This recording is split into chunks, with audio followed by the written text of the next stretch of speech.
DNA in just one of your cells gets damaged tens of thousands of times per day. Multiply that by your body's 100 trillion or so cells, and you've got a quintillion DNA errors every day. And because DNA provides the blueprint for the proteins your cells need to function, damage causes serious problems, such as cancer. The errors come in different forms. Sometimes nucleotides, DNA's building blocks, get damaged. Other times nucleotides get matched up incorrectly, causing mutations. And nicks in one or both strands can interfere with DNA replication, or even cause sections of DNA to get mixed up.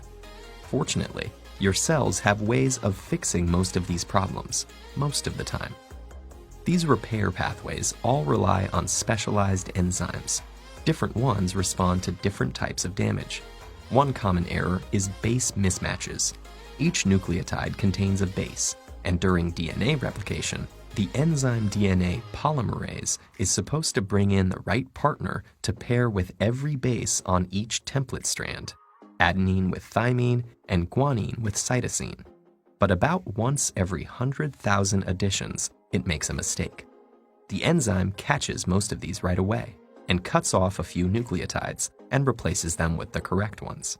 And just in case it missed a few, a second set of proteins comes behind it to check. If they find a mismatch, they cut out the incorrect nucleotide and replace it. This is called mismatch repair. Together, these two systems reduce the number of base mismatch errors to about 1 in 1 billion.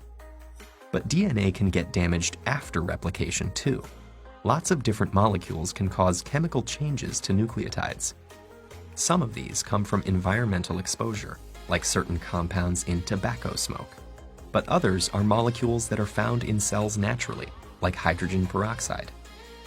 Certain chemical changes are so common that they have specific enzymes assigned to reverse the damage. But the cell also has more general repair pathways. If just one base is damaged, it can usually be fixed by a process called base excision repair. One enzyme snips out the damaged base, and other enzymes come in to trim around the site and replace the nucleotides.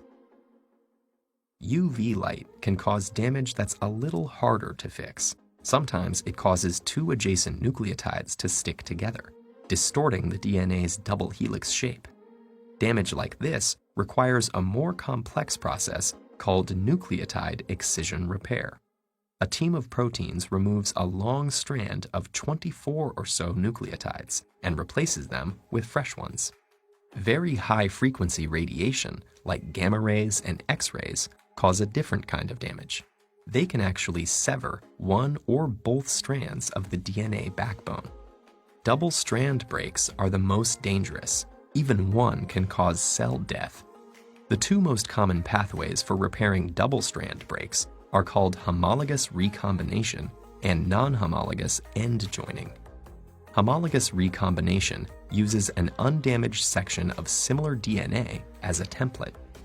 Enzymes interlace the damaged and undamaged strands, get them to exchange sequences of nucleotides, and finally fill in the missing gaps to end up with two complete double-stranded segments. Non-homologous end joining, on the other hand, doesn't rely on a template. Instead, a series of proteins trims off a few nucleotides and then fuses the broken ends back together. This process isn't as accurate. It can cause genes to get mixed up or moved around, but it's useful when sister DNA isn't available. Of course, changes to DNA aren't always bad. Beneficial mutations can allow a species to evolve, but most of the time, we want DNA to stay the same. Defects in DNA repair are associated with premature aging and many kinds of cancer. So if you're looking for a fountain of youth, it's already operating in your cells, billions and billions of times a day.